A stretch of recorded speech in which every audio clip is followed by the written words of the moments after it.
அவங்க பாருங்க கர்த்தருடைய சந்நிதி பெத்லஹேம்க்கு அவங்க வந்தப்போ, எப்ப அவங்க கர்த்தருடைய சந்நிதிக்குள்ள வந்தாங்களோ, கர்த்தர் கூட அவருக்கு வந்தப்போ அவங்களுடைய வாழ்க்கை எந்த மாதிரி மாறிடுச்சு தெரியுமாங்க.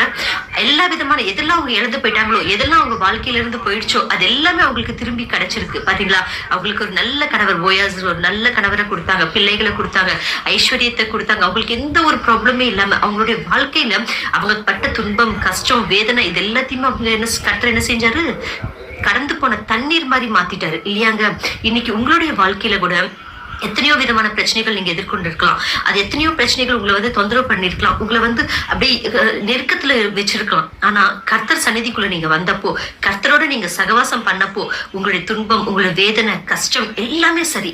எப்படி அவர் துரத்தி விடுவார், தண்ணியை நம்ம தள்ளி விட்டுருவோம் பாத்தீங்களா, அந்த மாதிரி அவர் கூட என்ன பண்ணுவார்னா, அந்த தண்ணியை மாதிரி உங்களுடைய கஷ்டங்களத்தையும் தள்ளி விட்டுட்டு உங்களுக்கு சுகத்தையும், சந்தோஷத்தையும், ஆரோக்கியத்தையும், பலத்தையும் அவர் கொடுத்து உங்களை ஆசீர்வதிப்பாருங்க.